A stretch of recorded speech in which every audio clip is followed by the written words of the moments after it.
I just got my hands on Seedance 2, but the tool that I use will surprise you. Look what I made. The future of AI is here, and it's more cinematic than ever.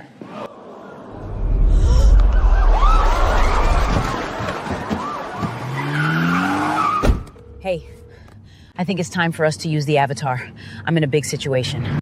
That was created with one prompt, one tool, and actually, can I be honest with you? That wasn't me. That was my AI avatar. Damn! On stage, getting chased by cops, and even in this background. I didn't physically film that. I built the entire thing inside of HeyGen. Here's how. Now, before I show you how I made this, I have to show you how I made this first. Now, for the digital twin, you only have to record once and then it'll be used for all the features. Now, I did make a video about how to make your digital twin, and that'll pop up in the corner and it'll be in the link in the description. But real quick, if you go into HeyGen, hit avatar, and then go into avatars, you can already see some of the ones that I've created. But let's say if I wanted to make a new one, I would just hit create avatar. It's gonna take you a very simple process. Remember, I got that video, so check that out. And the reason why I wanna start off with the digital twin, because Avatar 5 came out, and that's the one that's getting me moving the way that I move. Because look at how it used to look like. I can't say Alhala, so I can't end the video like I normally do, but it was an honor guiding you through this challenge. Oh, and this was created by HeyGen and 11 Labs. Brother, To now what you saw in the beginning of the video.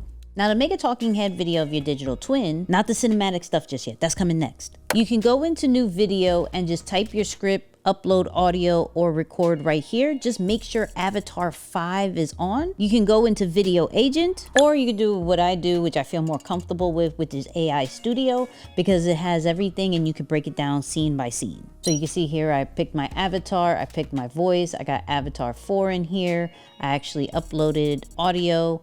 And then let's get into the Seedance part. Seedance 2.0 is the most talked about AI video generator. I don't know if you've been seeing all the videos about it, but the hype is real. And HeyGen is the only one that has this feature that will allow you, well, your digital twin, to be in the cinematic scenes, to have the camera movements, sound effects, music, everything. And I did this with one prompt. It's called Avatar Shots, and let me set you up for success. Because to get a video like this, I had to get good at prompting, or so I thought. You see, HeyGen came out with a complete Seedance 2.0 prompting guide to help you out that I'm gonna give you, which is in the link in the description. Now, if you're like me, prompting guides are very overwhelming, so let me show you what I do to take the guide to create the perfect prompt. Now, what I would do is put it into my favorite AI model, whether yours is ChatGPT, Claude, Gemini.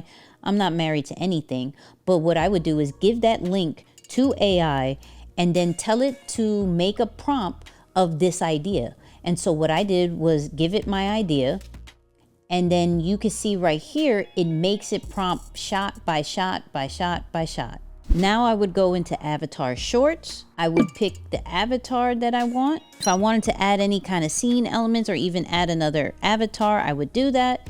And then I would just paste my prompt right here. Now for avatar shots, it could be as short as 4 seconds, or it could be all the way up to 15 seconds. And that's it. With one prompt, it made this. Now I'm not gonna lie, I had to render a few things. I'm gonna show you how many times. So as you can see, it actually took me twice to do it to get it exactly how I want to. Now, if it needed it 3 times, I'd be open to it, but it doesn't take that many if you got the right prompt. And so to make the intro, I did Avatar 5 for the first part. Then I added my avatar shot in the second part, and then ended it with Avatar 5 again. This was all AI. But let's talk about the real concern. Is HeyGen safe? I want to be honest about this part because there's a lot of deepfake situations out there. We've been seeing Seedance 2.0 videos of all these different celebrities, and we know they didn't get their permission. I want to talk about your likeness first because they do have a built-in verification system that your likeness is protected and only you can consent to using your likeness. You control your digital twin. It's a secure system, not an open face generator. And when it comes to Seedance 2.0, you can't even upload anybody else's face. It completely denies it. I was trying to upload a picture of my background, and you know I have a Nipsey picture, and it completely said, nah, reference images must not contain human faces. So it's safe there. We talk a lot about scaling content, being consistent, being everywhere. But what has always been the bottleneck? Our time, our presence, always having to be in front of the camera to actually create content. What HeyGen and Seedance 2.0 just did was remove the bottleneck without removing you. Your face, your voice, your brand, and not this AI slop that we've been seeing. We're now able to bring ideas to life like this video that I made that I wasn't able to afford to even film before. Now, if you want to try Seedance 2.0 inside of HeyGen, I'm gonna put all of that information in the description, and there'll be a QR code for my TV people. Shout out to them for allowing me to make this video and walking you guys through it. And if you haven't built your digital twin yet, click this video right here.